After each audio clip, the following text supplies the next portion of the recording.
এবারে নির্বাচনে কুমিল্লার 11টি আসনে জামানত হারিয়েছেন 59 প্রার্থী। বিশ্লেষকরা বলছেন জনগণের সাথে এসব প্রার্থীদের যোগসূত্র কম, ফলাফলে এটাই প্রতীয়মান হয়েছে। জাহিদুর রহমানের রিপোর্ট। এ গ্রেড ক্লিংকারের কনফিডেন্স সিমেন্ট, বাংলাদেশের হৃদয় জুড়ে। কেউ ভোট পেয়েছেন 98টি, কেউ পার হননি হাজারো। এবারের নির্বাচনে কুমিল্লার 11টি আসনে নির্বাচন কমিশনের নিয়ম অনুযায়ী 8% ভোটের সীমা অতিক্রম করতে পারেননি বিভিন্ন দলের 59 জন প্রার্থী।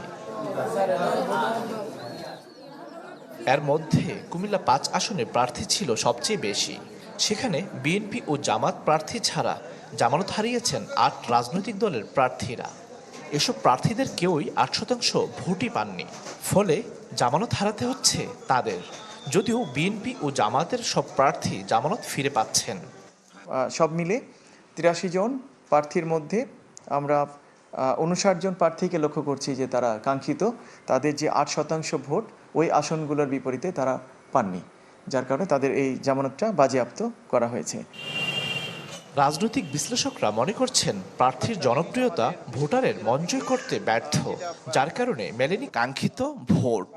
জনতার মাঝখানে যেতে হবে, আপনাকে জনতার সঙ্গে থাকতে হবে, জনগণের মধ্যে মিশে যেতে হবে, জনগণের জন্য কাজ করতে হবে এবং জনগণের চাহিদা, জনগণের ইচ্ছা, জনগণের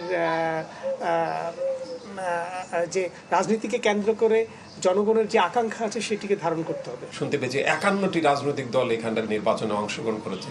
এই বিষয়টি মূল কারণটি হচ্ছে যে সংখ্যাধিক্য বোঝানোর কথা, কিন্তু এখানে গুণগত মানুষের সাথে সম্পৃক্ত রাজনৈতিক দল আছে কিনা তার কিন্তু ফলাফলের মধ্য দিয়ে কিন্তু আমরা প্রমাণিত হয়েছে তাদের সাথে, মানুষের সাথে, জনগণের সাথে বা এলাকার সাথে কোনো যোগসূত্রই নেই।